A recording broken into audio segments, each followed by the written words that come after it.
and not disrupt their education.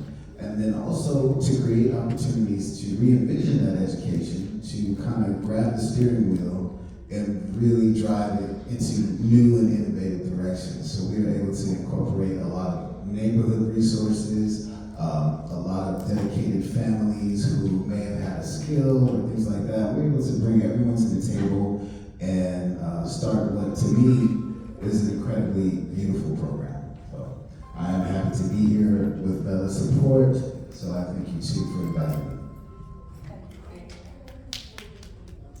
Hi, my name is Yolanda Chandler. I am the co-founder of Black Homeschools of Birmingham. I'm also the owner of Legacy Builders Academy. I've been homeschooling for about 11 years now. I started when my older children were in 6th and 7th grade. I am now on my second set of children that I'm homeschooling. I did not set out to be a homeschool leader. I was just looking for community where I did not see one that looked like me. So I started with the Park Day with 7 families, and 3 years later we have over 300 families in the Metro Birmingham area for Black Homeschoolers of Birmingham. Hi, I am April Jackson of Pass Network and Pass Network Foundation, and we host Pass Pod, which is a tiny school community located, if you're in the area, Hateville area of Atlanta. And we also offer a rapid graduation program and an after-school tutoring program. And I was a teacher in public education for a little more than a decade. And I was an English teacher, and I went to the administrator, and I said, there's a lack of African-American authors in your curriculum. Do you mind if I add them? And he said, the teachers are already struggling with the curriculum that we have. I don't think we should do that. And then I started passing. According to the 2019 census, Black families were 3.3% of the homeschooling population. And by the fall of 2020, the population increased to 16.1%. All right, we're seeing so much growth. Black families are the fastest growing homeschool population in the United States. But families are so diverse and have so many needs. Cabral and Yolanda, I heard you just specifically reference families. Can you tell us a bit more about the families that are pursuing these non-traditional options and thinking outside the system?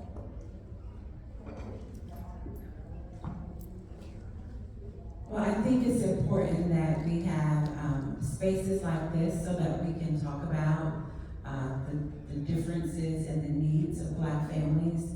I think one of the biggest things that we saw post-pandemic, when you ask the question, where have the students gone and why they haven't returned, I think it's important for us to recognize that the reason behind this Black exodus from public education are not always the same as those who are non-minority homeschoolers.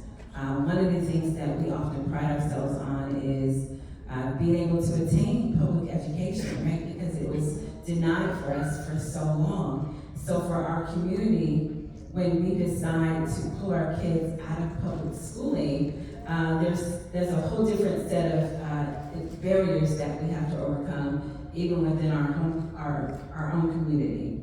I think what the pandemic showed us was that there was a huge disparity in equity when it came to education. We did not have the same level of excellence that some other school districts had. And I think for a lot of parents, they were able to realize that I think that I can do this a little bit better, right? For us, we would send our kids off, and then we would expect for them to come back educated. But the pandemic really showed us that there were some huge cracks there that they were not getting. So I think it's for us as Black homeschoolers, I think one of the things that we recognize is that maybe this is not meeting my child's educational needs, and maybe that we can do things better. I think that we've had a sense of empowerment that we did not have before, where there are resources out there, there are methods that we can use, and there were so many people children who flourished during the pandemic. We know that virtual learning is different from homeschooling, and I think once they got the idea or understanding that it did not take 8 hours sitting at a computer to educate your child well and have your child still have a love for learning and still have other interests met, and that you could still have family time and you could still do all the things that you love to do. I guess that means I talked too long. No, it's wonderful. Yeah, so I think that was important, and we really understood that we could do things differently and they could be better service to our families. So just to kind of piggyback off of what you just said, the idea that you can center people of color in your curriculum, I think it was one of the most empowering feelings for parents, and particularly Black parents, when we were so often relegated to a couple of paragraphs or maybe a chapter. And it's so interesting because I'm Black all year long, right? We got Black History Month coming. And a lot of folks are, scrambling to find curriculum to fit in this little time frame. But the reality is my existence is not dependent on this window that they allow for me to study myself. So as a parent, both as a father and as an educator, it was important to me to be able to give other parents the opportunity to learn about, to celebrate, to be proud of themselves. One of the biggest aspects of our program is identity safety, right? Knowing who you are, loving who you are, not tolerance, because it's different. We tolerate arthritis. We tolerate a rash. We're not here to be tolerated. We want to be celebrated, and young people deserve that. So we have them re-envision their differences as superpowers even. And so we kind of just wanted to create an opportunity for families to really be able to celebrate who they are. In addition to that, as a father, my personal experience as a father, it was important for me to create a space for my son, right? It allows me to have meaningful time with him, not just at the end of the day when we're both exhausted and I come home from work and he comes home from school and how was your day and that's the end of it. No, let's go through this together. And a lot of these opportunities are co-learning opportunities, and we create such amazing visions for ourselves as artists, as educators, as intellectuals, as academics. These young people are able to really see themselves projected far into the future, and we want to be able to support that. It is so exciting to hear about the growing need for these options, but see how it's benefiting not only our students, but our families and ourselves as education entrepreneurs and family members too. Thank you for sharing your story with us. At VELA, we are honored to continue supporting this education movement through early stage trust-based grant funding. In a recent study conducted by VELA, we learned that a majority of programs report grants are a primary source of their funding. April, let's start with you. How do you access funding? How does funding impact your work, and how do you make it sustainable? How do I access funding? Well, of course, this program, I would love to give this free to families, but education is not free, even public education. It's costing somebody. But we do offer this, and all of us, Black Homeschools ATL, offer our services at very reduced cost. So I would say about 50% of what we get is from tuition and registration fees and so forth. But that other 50% shortfall, well, maybe about 10% of that comes from grants. And many of us work second jobs, honestly.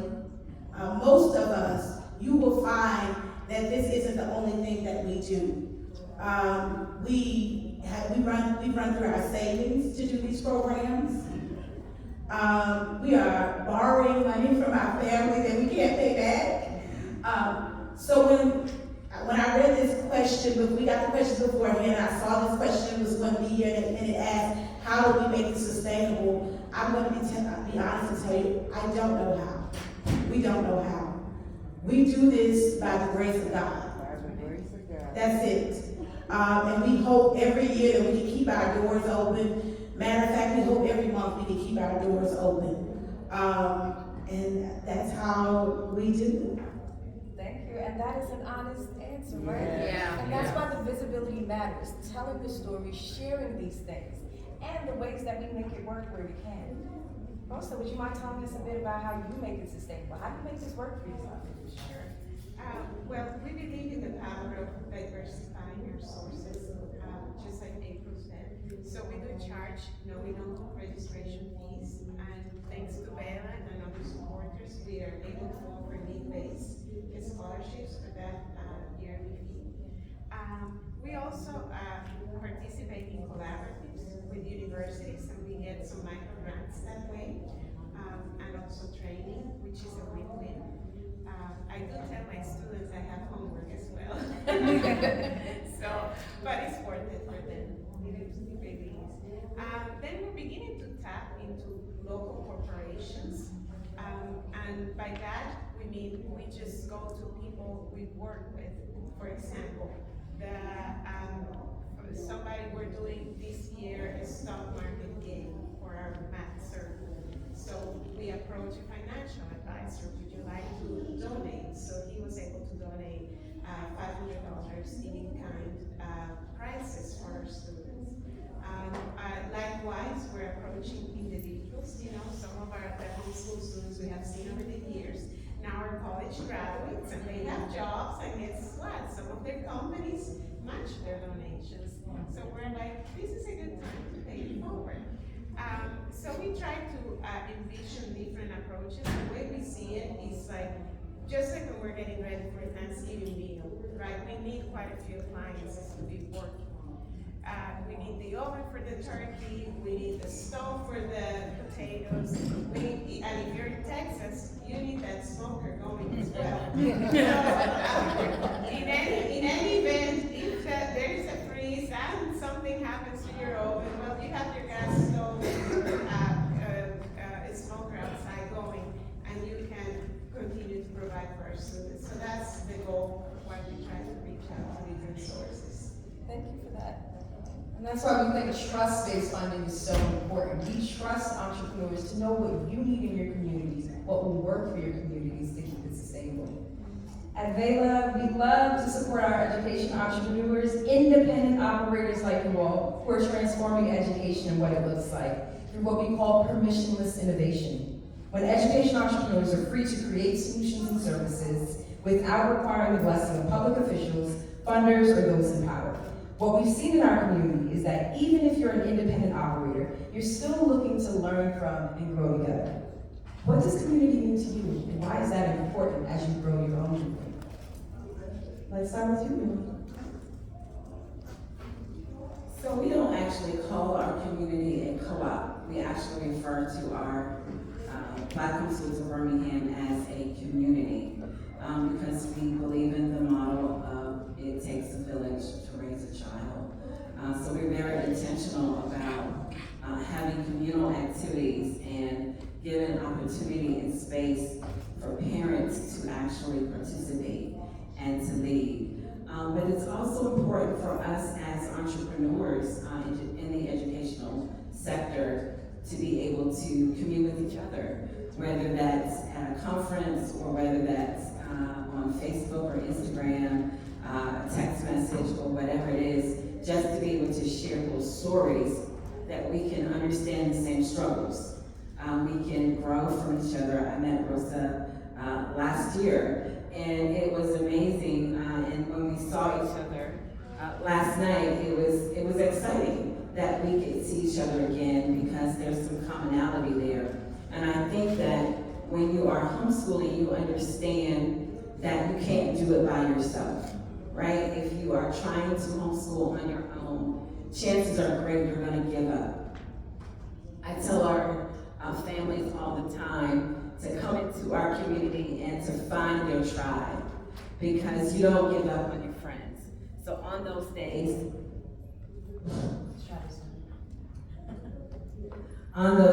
where you want to drop your kids off at the bus stop, you're going to need someone that you can talk to, right? You're going to need someone to talk you out of dropping your kids off, right? Because as they said in the earlier session, you just had a bad day, but you don't throw your entire homeschooling experience away because of a bad day.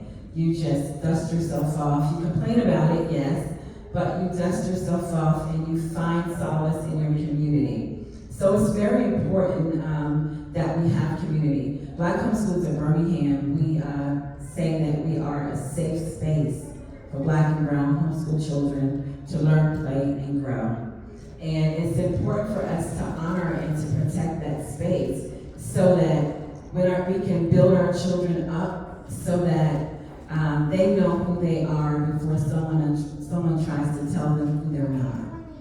And it's our responsibility as parents, particularly as Black parents, to instill that sense of ownership and pride and who they are so that they can go out into this multicultural world, that they can go out in a society that does not often value them, and they already have value from within. And we do I'm very proud of our community because I believe that we do a great job in building up not just children just to be proud of themselves and their abilities, but just to be proud of who they are. If I may, Rosie, you two have already talked about starting to build community even in this space. Shout out to our conference organizers for bringing us here. Yeah. Tell us, what is having this community mean for you? I'm going to focus on our VELA community because I firmly believe that you cannot give what you don't have. We are in Houston in the heat of the moment, and yes, it's hot out over there. And we're trying to build a STEM community and ecosystem for our students. Well, if we don't have that as an organization, it's really hard for us to give it and reinvent the wheels by ourselves. So our VELA community has given us the opportunity to bounce ideas with like-minded organizations. I've had a couple of VELA mentors, and they have just guided me. They're further down the road, and they have empowered us, given us ideas, challenged us. But I think, I always look forward to our monthly and quarterly meetings because it's always a place where it's a safe place for us. We can share our victories, but we can also share our challenges. It's a very authentic community. It's a community where we can have meaningful conversations so that we can recharge and get ready to go and serve our community the way they deserve to be served. So thank you very much. I really need it. Thank you for being here. You do the hard work. Ron and April, we are in your home state. What does it look like to leverage your community here and be a part of the community? What does that mean for you? I don't know.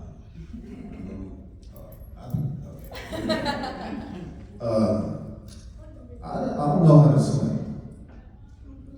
And I think that's probably one of the best ways to summarize what we try to do.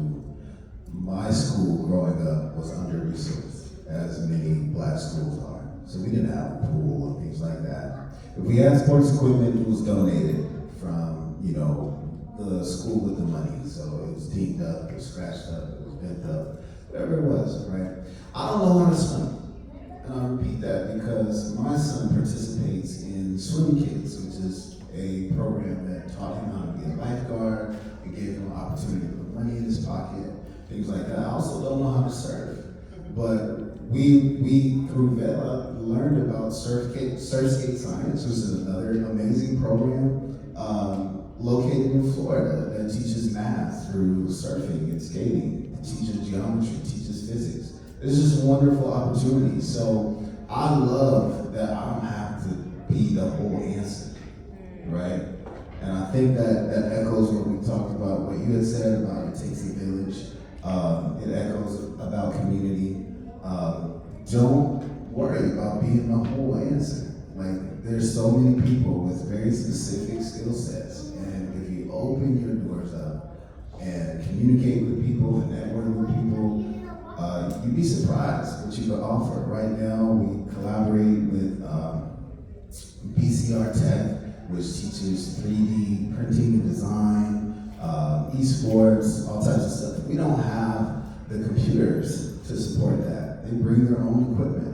We partner with, I believe it's called My EDU Rhymes, which is another program where they come and they teach math through hip hop and song and music. And it's just a wonderful thing. So my son's walking around, my youngest, doing his multiplication tables, and he's a dope MC already.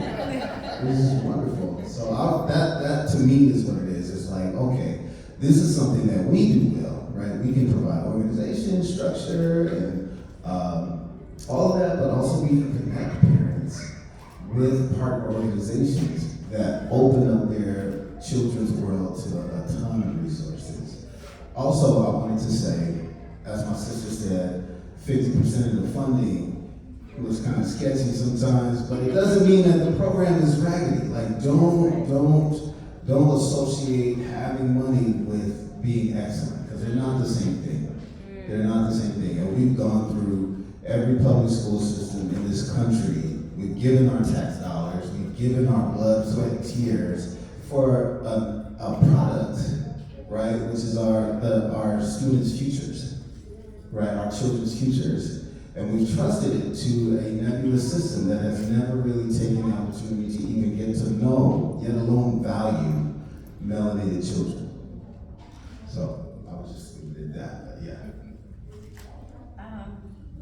This is where I go to my notebook because there are some phenomenal women, Black women that I collaborate with. When I started Past Pod, there was another Black homeschool leader, female leader in South Fulton, Nikita Bush, of Each One Teach One. She made sure I had 100% enrollment. And she showed me what I had to be when I stepped into this community. So when I started Black Homeschools ATL, which is a collaboration of Black homeschool leaders in the Atlanta area, this community is here for the call. And if you have never had to make a call before, the call is the call you make when you want to give up. That call when you have had to endure something that day in the school day that made you want to say what you couldn't say because they pay your bills. That community is there for that. The community is there for resources. The Ferguson School, Tiffany, made sure that I had loads of books with Black authors to fill my shelves. Diane Gardner of the Spectacular Star, she and I are combining next year so that I can offer a lower school and upper school program. Denise of Tread, she makes sure that her kids and my kids come out and play together. Because, 10 kids playing together sounds like a lot, but it's not a lot. So she makes sure that they come out. And I can go on and on about the women, but I like to say their names because they are doing this work and they are giving of themselves so tirelessly and tired. And I think it's important. And I don't drop Past Pod a lot. I try to say Black Homeschools ATL because that's important. That's important that you know that we're out here, that we exist because we are doing this work. And so this community is what sustains me. It's what keeps the lights on. The community of VELA helps keep the lights on with their money. But when the money runs out, it's the community of women that sustain it. And when the money runs out, keep telling us the stories, because we want to be there telling the stories so that this is a sustainable movement. We can't stop now. This is only the beginning. And we have to keep sharing our stories so people know we're here and that we're doing it well. Can I just add Please to do. what April said? I think it's important for us to recognize families as well. When we're talking about community, it's not just the entrepreneurs that make up that community. It's what our parents bring to our communities as well. And this is going to be me having real talk here. Sometimes in our community, we have a system where we often want to take, or we want to wait for other people to step up and do the things that we want to see done in our community. Well, why don't you have this program? I had someone who was adamant that we needed an astrology program.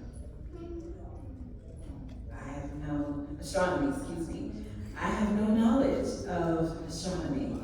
So my response was, well, we don't have it, but I'll support you in creating it. And when that happens, you all know the story, those people disappear and never come back, right? So the community has to be not just the entrepreneur giving 90% and families giving 10%. There has to be some equity there. There has to be some vested interest there where you as parents, you as moms and homeschool dads are there not just to attend the programs, but also to support the programs and enrich the programs, because without your families, we don't have businesses, right? There is no Black Homeschoolers of Birmingham or Legacy Builders Academy if I have no homeschoolers to service. But I can't do all the things and be all the things to all the people at the same time. It's gonna have to be where you come in and support each other. And the other thing that I wanted to add was, it's very freeing when you are a homeschool parent, because most of our families are first generation homeschoolers. We don't have someone in our family that we can go to and say, well, what about this and what about that? Or I've had a bad day, what do I do here? Or my son's not getting this concept, how do I fix this issue? We don't really have anyone that model successful homeschooling. So we have to be willing to talk to each other and to share our stories. A lot of times we are so protective of what goes on in our own homes, but if we would be forthcoming with our struggles as much as the highlight reels that we post on social media, I think that we will all have a better experience as homeschoolers, right? If we could not just clean the kitchen table before we take the picture, but show what the dining room table looks like if that's our homeschool space, and then recognize that it doesn't have to be Pinterest worthy. It can be, I homeschool, we have space to homeschool somewhere else in our home, but we homeschool at the dining room table because that's our communal space. That's where the family gathers.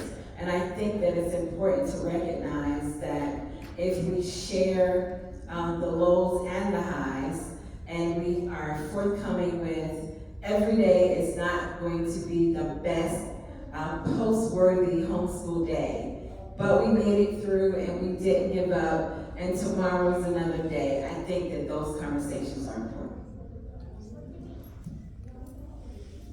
I'd love to take the opportunity with the little time we have left to open the room up for any questions, if you guys have any questions for our panelists.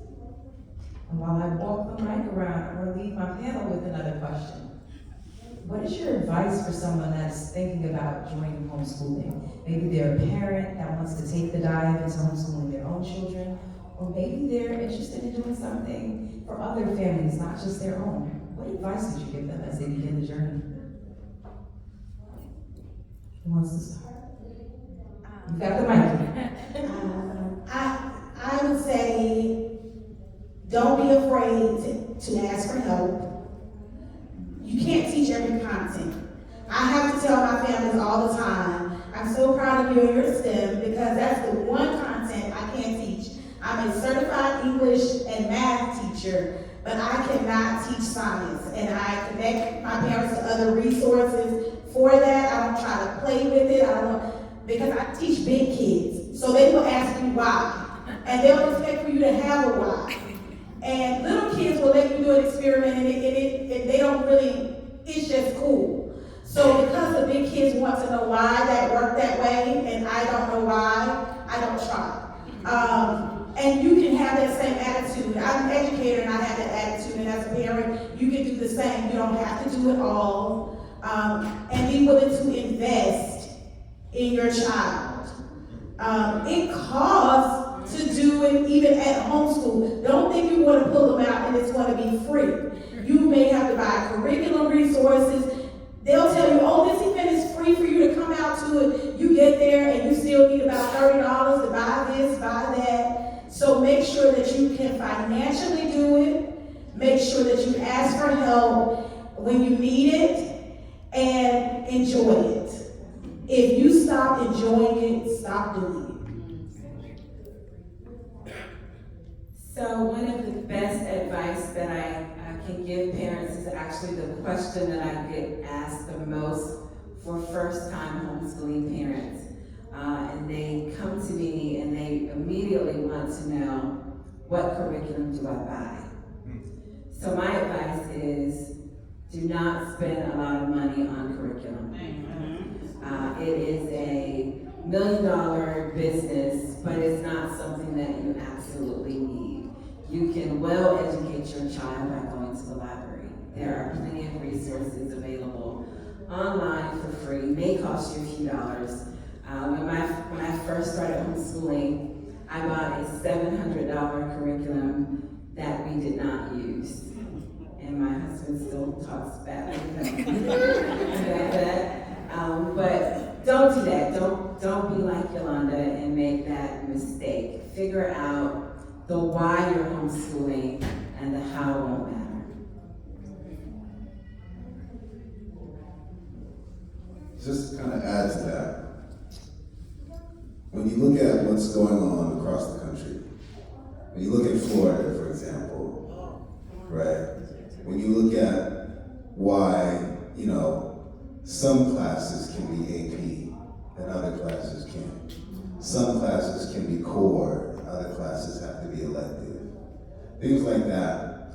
You get frustrated. You get sick of it. And one bit of advice that I would offer to parents or families who are interested in trying homeschooling is don't ask for permission.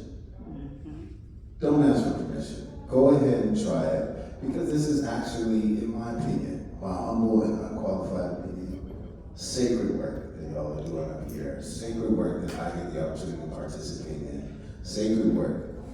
And I appreciate it, and I know how valuable it is. Just recognizing how traumatizing, and this is another part, folks who are my age or a little bit younger, a little bit older, recognizing how traumatizing our school experience actually was. How traumatizing it is to be relegated to a single coloring page of Martin Luther King. Right? To be relegated to sports only. And you look around in your AP classes and nobody looks like you. Those types of things, we don't have to wait. We don't have to ask permission. If you know that it was wrong and you feel it, you feel that it was, then do something about it.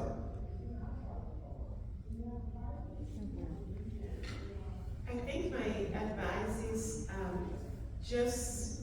I'm going to borrow words from Dr. Martin Luther King, is when you don't see the whole staircase, just take the first step. And that's how I see my homeschool journey. Every day, if I can just take one step in the right direction, that's a good thing. And not all our days are Pinterest ready. They really aren't.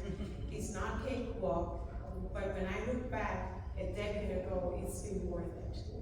Just remember that the good old days of tomorrow are the ones that you're living today. You have a privilege to give your children a mission, to empower them, to discover their curiosity, what encourages them, and what a beautiful thing that is. That's something you'll always keep in your hearts. The other piece of advice is, I beg to differ with you, April. You have all it takes to teach a STEM. And let me tell you why. Okay? Yes. I heard you talk, and I have no doubts that you can. This is a journey, and we have to be willing to be vulnerable. I always tell my students, I'm not sitting up here in a pedestal like I know it all. On the contrary, Ms. Rose is learning with you. A STEM is here to change. It never stays the same. So if you think I thought I knew programming languages back from the day when I used to work as a marketing analyst, guess what? They're outdated. But what I do know, and what I want my children to know, is that they can learn anything they set their minds to learn. Yes. And yes, we will make mistakes. Yes, we will not know it all, but we can learn together. My students get a tickle because I have dyslexia. Some of my students are neurodiverse. Miss Rosa mixes up B's with D's and whatnot and throw numbers at me and put them backwards. But you know, it makes them feel at ease. It makes them feel we can do this together. And I love what I've been seeing these last few days. I hope everybody who has been here, when you leave, you know you are equipped, be encouraged. You are ready to give your children that vision so they can continue to share the vision and live the dream. So thank you for having me. We do have a question from our streaming viewers online, and then I will join the audience with a few more questions there. Our first question from online. All right, so this question was actually submitted before we had the streaming, since we're not able to stream live. It says, what are good places or organizations for homeschoolers to be of service in the community?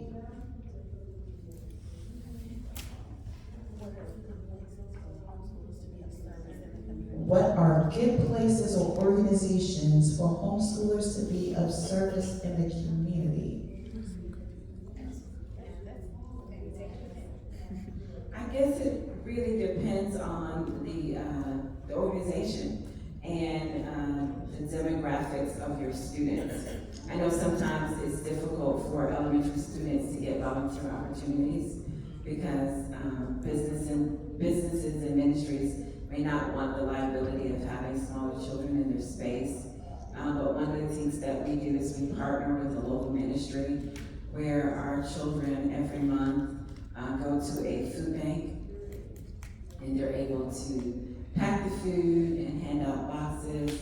But then there are other opportunities for our children, even with your local libraries, to be on their teen advisory board. So we try to look for leadership opportunities for our students. So it's just a matter of seeking out those things in your own community. Like I said, it can be anywhere from a community center volunteer opportunity or your local library. You can even check with your those in your community, your businesses in your community, if they will have your students to volunteer. Sound like the microphone's going I would say create your own opportunities. You don't have to look for an organization. I wanted to sharpen my math teaching skills a little bit. So one of the things that I did was I went to the local library and said, can I come here and tutor kids in the afternoon, if you don't mind? Of course, they told me yes. But the same can be said for the students or your children. They can do some crafts for the local nursing home or assisted living facility, and they can just take those there. So the hours that it took them to work on it are volunteer hours. If they want to do food, take it out inside into the community and give it to those people that are without shelter that may want that food. Don't look for places to tell you how to serve how your heart feels to serve.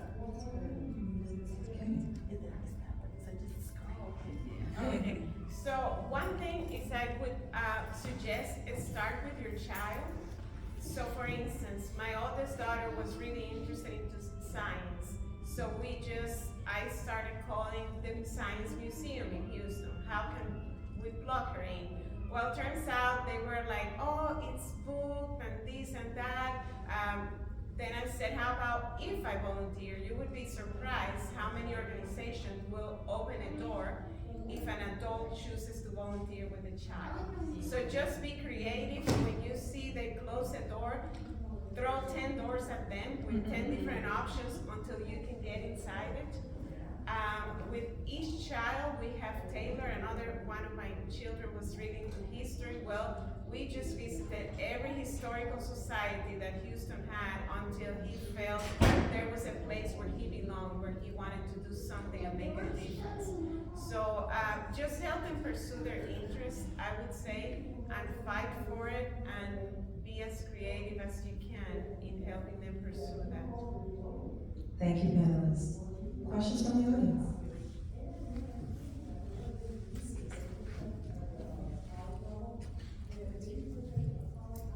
I just want want to say my spirit is jumping for joy, just hearing the wealth of information that I have had the pleasure of being in the presence of all day today. I only wish I had met you all about 40 years ago. When I started a 24-hour registered family daycare home in College Park, because I was dissatisfied with the way my baby was being cared for in a hospital daycare. And I operated for 7 years until my neighbors became jealous after seeing cars lined up outside in the afternoons, not understanding that I would not let a child leave my home hungry. So if their parent was not there by 4:45, they had to wait outside until the kids ate dinner, because nothing was running the garbage with as much as I was out this evening, and they didn't have to go home and work. But I am just grateful just to be able to be back in a position to network, because that to me was my homeschool years ago, when I started teaching children as young as 2.5 years old how to use computers and find the alphabet of Greek on the keyboard. And that was their assignment when their parents showed up. But just to be able to continue to piggyback. April, you said something earlier about the network of people that you have. That's a blessing. Because when I started, there was nobody around that was willing to share. I was sitting on information.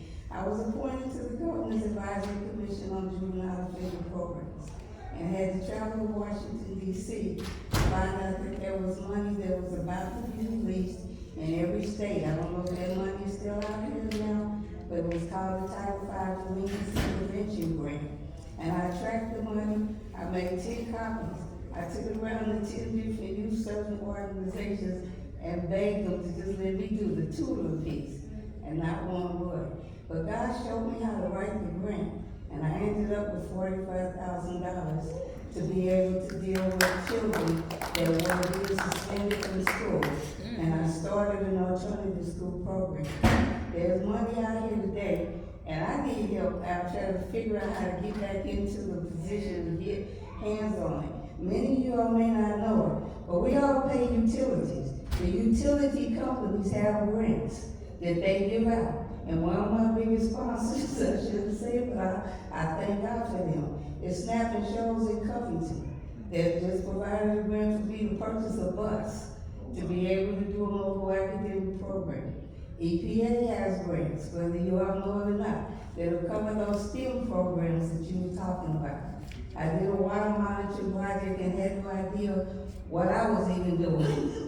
But we got a $25,000 grant to pay a stipend to 10 youth to just go out and collect samples of water, run a test on it, and be able to determine the quality of the water.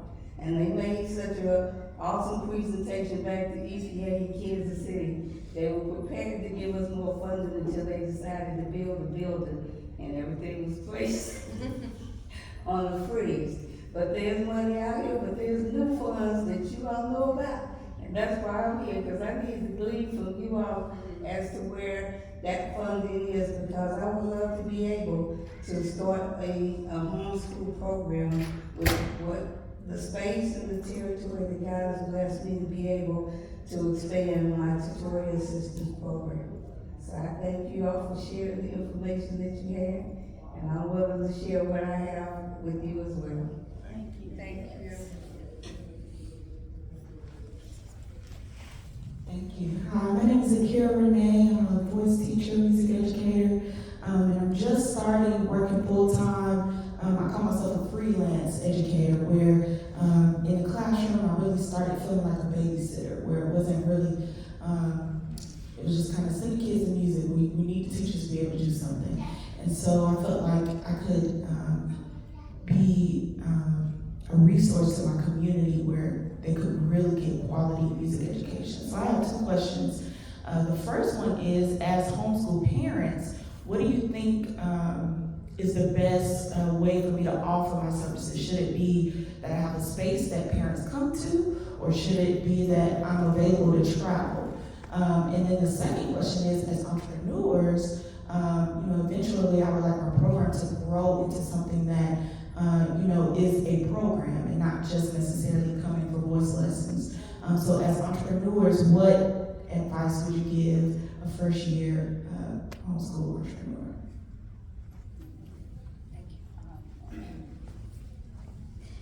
Do you need a location? No. I would avoid any overhead cost. Try to do as much as you can in spaces that are free. And that may even be in a park, depending on what type of, if they're using instruments or something, or, ask for somebody that does have a space that will work for you. Hey, can I get an hour of your space a week or whatever? Just ask. Don't be afraid to ask.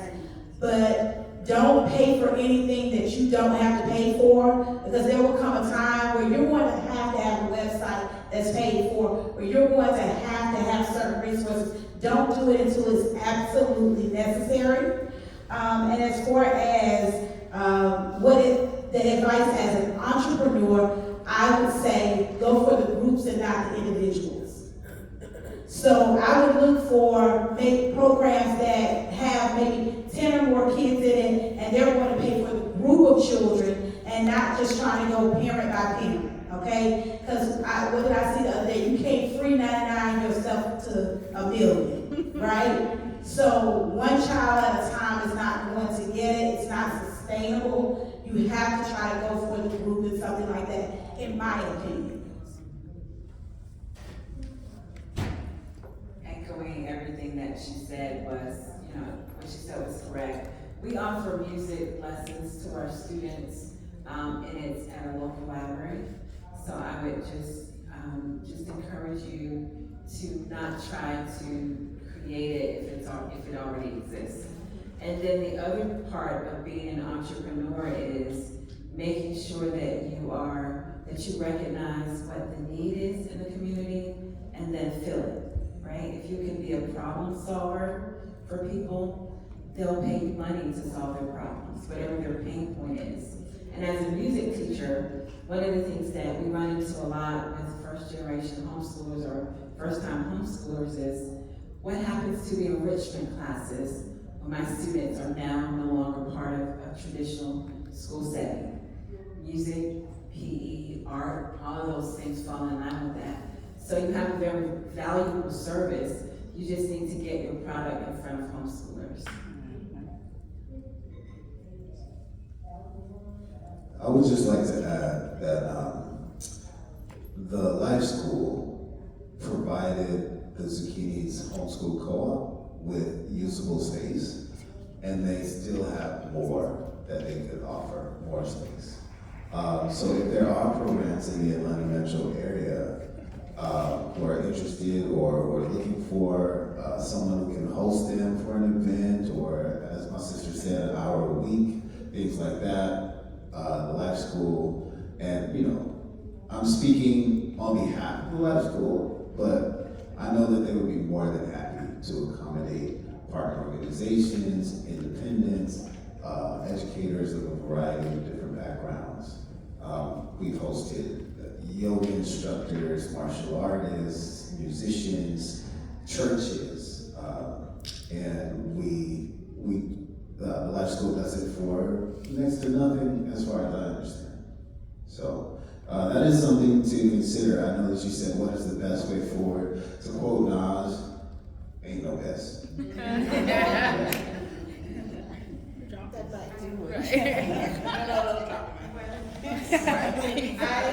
I so agree with all the advices that they have given you. I mean, there's not much to add after this, but I'll just recommend two things. One, be like Yolanda told you, be in touch with your market. Make sure that you listen to them and make sure you pilot your programs. And be humble to adapt to the needs of your community, which are always evolving.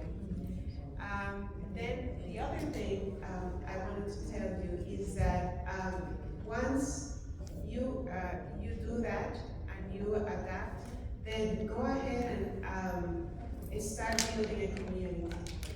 It's not just your program, but create friendships. have like gatherings where there's food. Food is always just such a thing in common.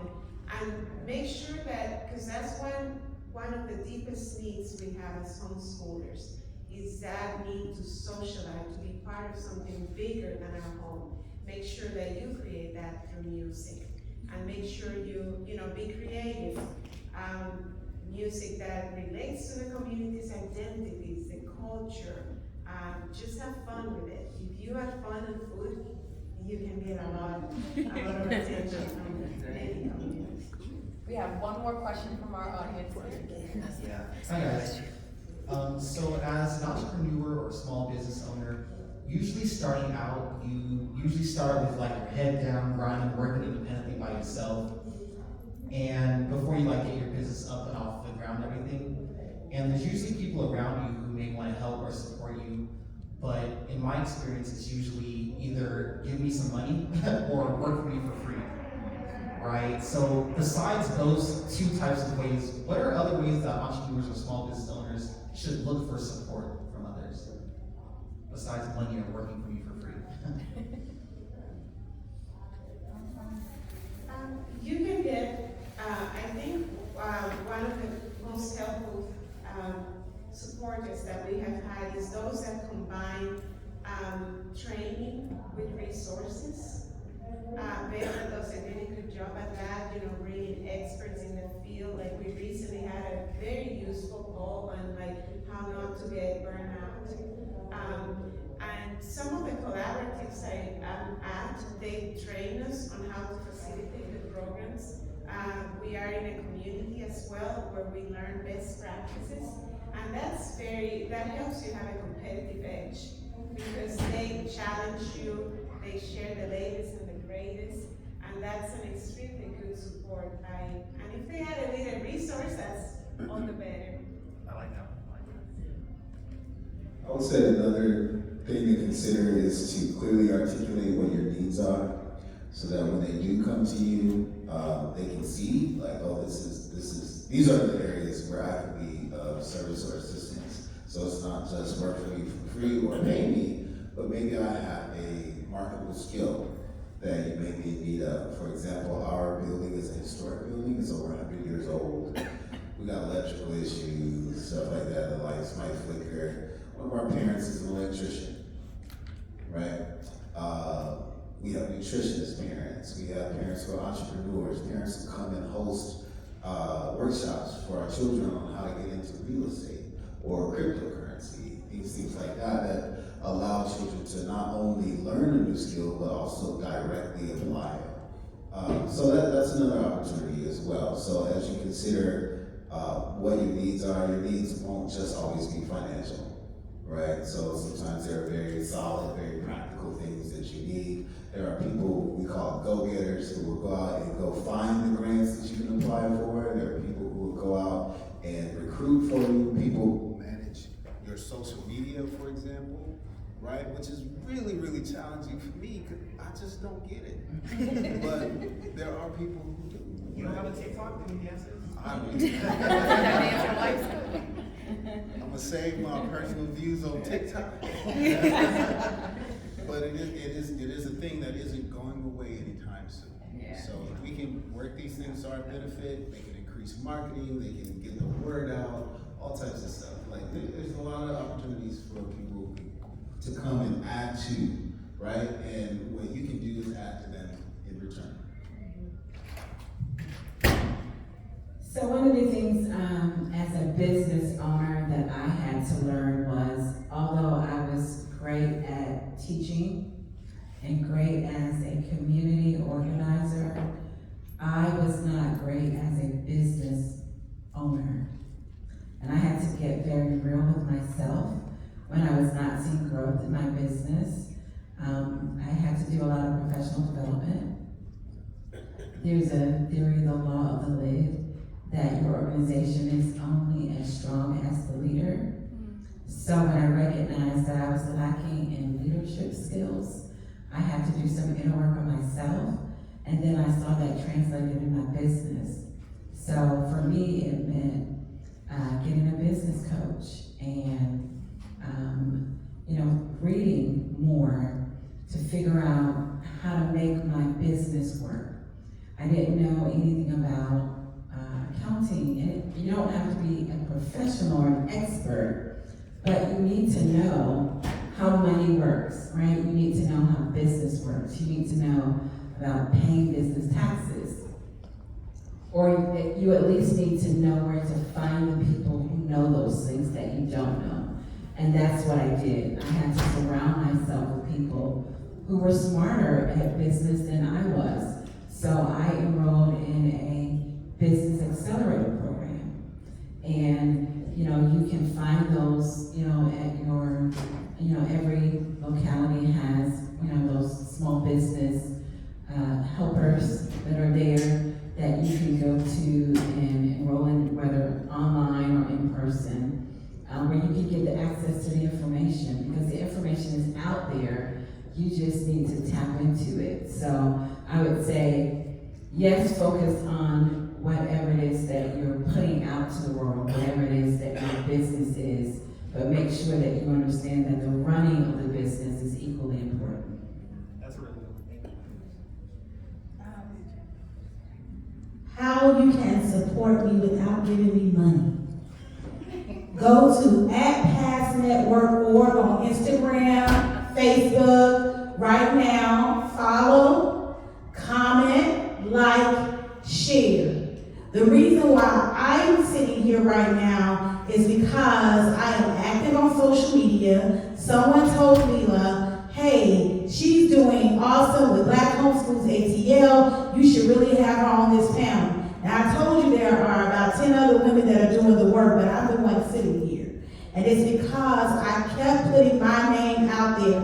And when other people wouldn't do it, when other people wouldn't put their name on it, when they didn't want the link on their website, I put it on mine.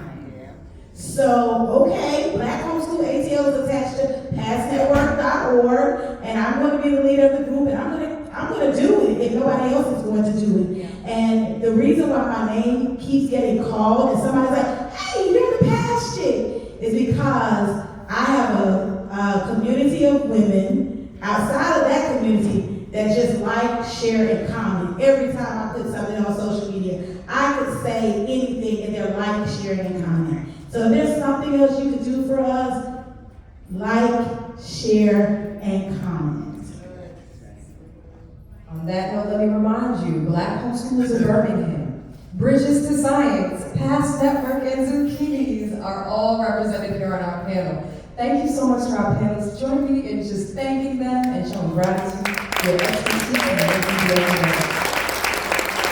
I think we saw here today a theme around permissionless. You do not need permission to innovate.